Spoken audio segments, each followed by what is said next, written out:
குழந்தை இல்லைன்னா பல பேர் பலவிதமாக பேசுவாங்க, தப்பு தப்பாக சொல்லுவாங்க.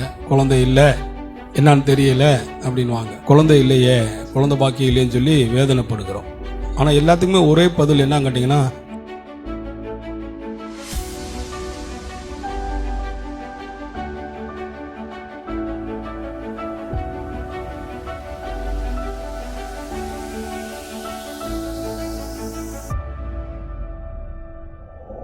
இன்னைக்கு இந்த உலகத்தில் பாருங்க, குழந்தை இல்லைன்னா பல பேர் பலவிதமாக பேசுவாங்க, தப்பு தப்பாக சொல்லுவாங்க. குழந்தை இல்லை, என்னன்னு தெரியல அப்படின்வாங்க. அதனால தான் கல்யாணம் ஆனவுடனே ஒரு வருஷத்தில் குழந்தைய பெற்றுன்னு சொல்லி விரும்புகிறோம். நம்மளும் இந்த உலகத்துக்கு ஏற்றபடி நம்மளும் என்ன பண்ணுகிறோம், விரும்புகிறோம்.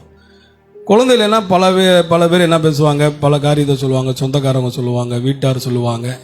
இந்த உலகத்தில் வாழுகிற நம்ம கூட என்ன பண்ணுகிறோம், சில நேரங்களில் கிறிஸ்தவங்களாக இருந்தாலும் செபிக்கிறவர்களாக இருந்தாலும் கூட சில நேரங்கள் நம்ம என்ன பண்ணுகிறோம், உலகத்தில் சொல்கிறத கேட்டு நம்ம என்ன பண்ணுறோம், மருத்துவத்தை பார்க்குறோம், டாக்டரை பார்க்குறோம், பாட்டி சொல்லுவதையும் மாமி சொல்லுவதையும் கேட்குறோம்.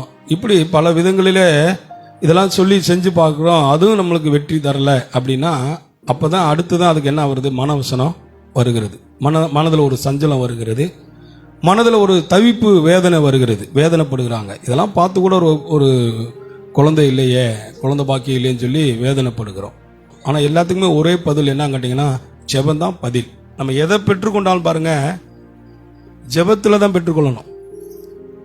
ஜெபம் பண்ணி விசுவாசத்தில் தான் எல்லாத்தையும் என்ன பண்ணணும். நம்ம கொஞ்சம் நாள் பிடிக்குது, கொஞ்சம் நாள் ஆகும்.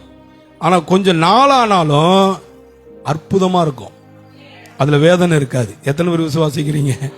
அல்லேலூயா. கொஞ்சம் நாள் ஆனாலும் வேதனை இருக்காதுங்க, அது அற்புதமாக இருக்கும். அதில் பாருங்க சமாதானம் இருக்கும். கொஞ்சம் நாள் நம்ம ஜெபிக்கிறதுனால கொஞ்சம் நாள் ஆகும். ஆனால் நாள்பட்டு வருகிற எல்லாமே நம்மளுக்கு எப்படி இருக்குன்னு கேட்டிங்கன்னா சமாதானமாக இருக்கும்.